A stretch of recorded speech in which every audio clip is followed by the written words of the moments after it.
My brothers and sisters in Christ, in today's gospel passage, Jesus has a quarrel with the Pharisees, as will happen constantly throughout the Gospels, about this tension between their rigid observance of the laws and the tradition of the elders, as well as what Jesus sees as the hypocrisy of the lack of charity that motivates their very rigid obedience to the law. In fact, what he's speaking to is not against, sometimes this is a basis for talking about legalism or people that just are worried about the fulfillment of the law, that's a bad attitude to describe, in a sense, fidelity to law of being a Pharisee. And this, of course, is not a fair point. The law is very important, whether in terms we look civically at a law. Even though a particular law can be unjust, overall the body of law is meant to govern justice in a particular societal group or in a nation, state, community. And in the church, we look at the divine law, the tradition of the church, and even canon law as legal constructs. What are the precepts of the church? What does a Catholic have to do to be in good standing? These are all concepts of law. And observance, if our focus is to make sure we follow the law, or as a priest, if I make sure that I'm very, very particular about following the liturgical laws and the way the sacraments are celebrated, this, of course, is not a bad thing. The law is there to promote justice or uprightness. And in fact, the law, and if we go back to the law of the elders, as the law in Sinai given to Moses, that formed the foundation of the code, the Jewish code. This is given as a way not only to restrain the bad impulses of people, but to try to form people and consciences for upright living, for proper relationship with God. And we hear in today's first reading that from the creation account of man, the emphasis on the fact of in his own image and likeness, that God creates man. He may create all these other things, but special care is given to the creation of man. And from the time of that creation and then the fall that will come in Genesis chapter 3, ever since then, the concern is how to cultivate in his law what he reveals to mankind, a way to reform their hearts to bring them back to him. This is the purpose of the law that is given. But back to this dispute with the Pharisees. So in one sense, we could say the Pharisees are doing right by their observance of it. Okay, this law and tradition is given, we must follow it. But what Jesus is quick to point out is not only the fact that on top of the divinely given law, did some human precepts become law. So of course, Jesus would quickly point out that some of these human precepts really are based in God. They may have had a good intention at some point, but they're not of strict necessity.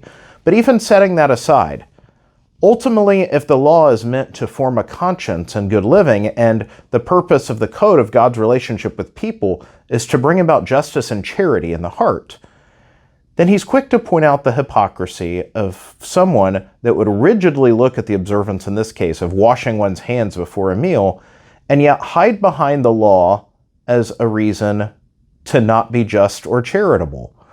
This comes up, with the Sabbath law. He'll dispute over them of the fact that they take umbrage at healing or helping an afflicted person on the Sabbath day.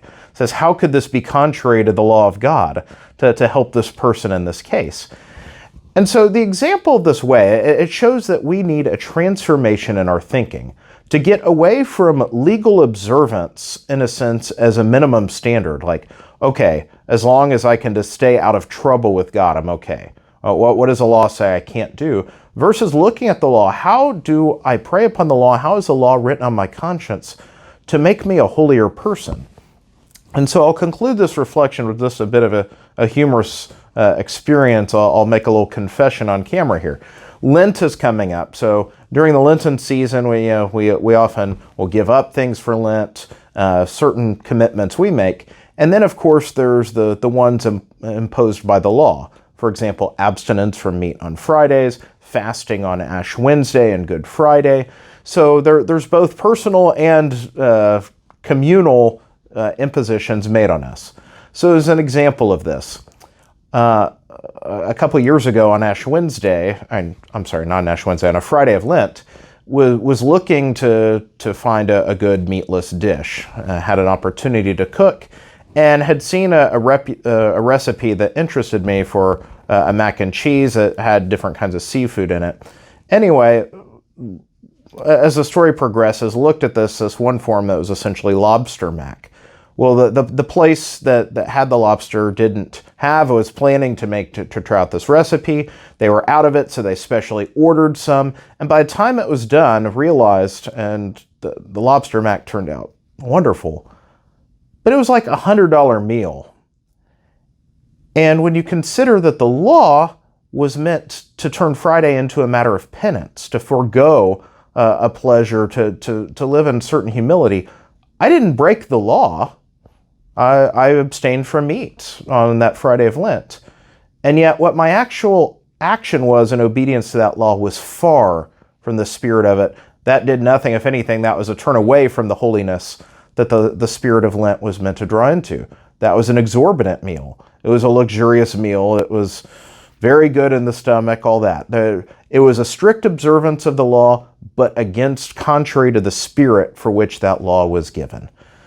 My brothers and sisters, much like the Pharisees, we need to make sure that we escape a narrow legalism that not only sets that as the only standard held over us, but even worse, a legalism that hides behind laws in order to be less than we're called to be. As we come up to the Lenten season, but just overall, may we be people that practice justice and charity. May we observe the law in such a way that truly leads us to fulfill that for which we were created, that we may reflect the image and likeness of the good God who has loved us so. May God bless you.